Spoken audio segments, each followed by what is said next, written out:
ऑस्ट्रेलियन खिलाड़ी David Warner यो press conference कर दे په دغه press conference باندې په انډیا کې ډېر غټ اور بللې چې ډیوډ وارنر په خپل پریس کانفرنس کې د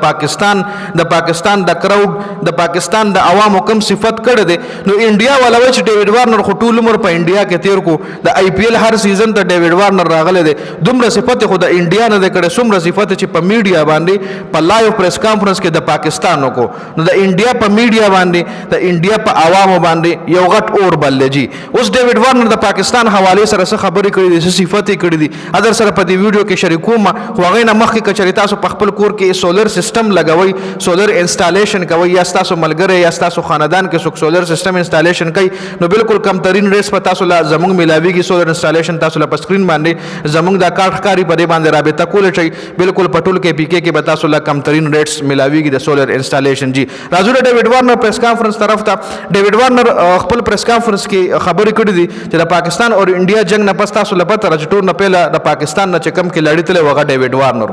چې کله جنگ حالات شروع شو ټول نه پهله ډیوډ وارنر خپې ویخې د پاکستان نه خو چې کله د سیز فایر اعلان شو جنگ بندۍ اعلان شو نو ټول نه پهله ډیوډ وارنر هم اعلان کړو چې زه پاکستان ته در روان یم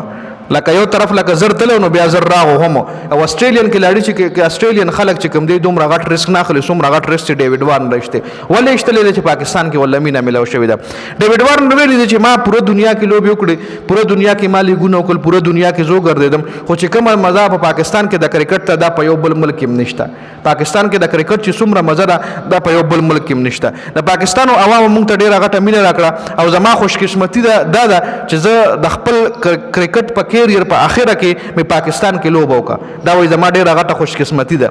دا ګوره الیستر کوک چې کوم دی دا وخت په پاکستان کې د انګلینډ سابقه ټیسټ کپتان دی او ډېر زبردست بیټسمین او اوپنر الیستر کوک دا وخت کمنټري پیدل کې هم شامل دی او په پی ټی وی سپورټس او ای سپورټس باندې تجزیه هم کوي انالیسز هم کوي د میچ نه مخکې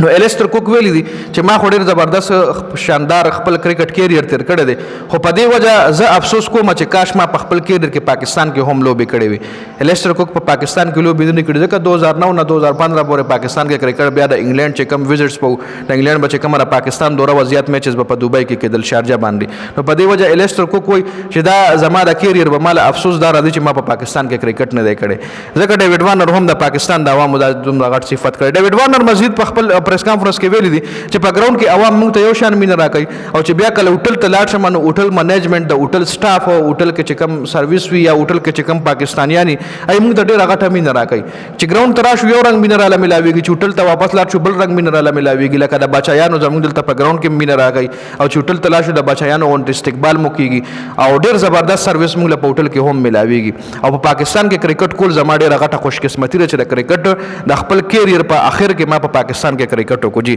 نو دا ډیوډ وارنر دا پریس کانفرنس کې دا خبرې کړې چې په دې خبرو باندې انډیا اور اغشته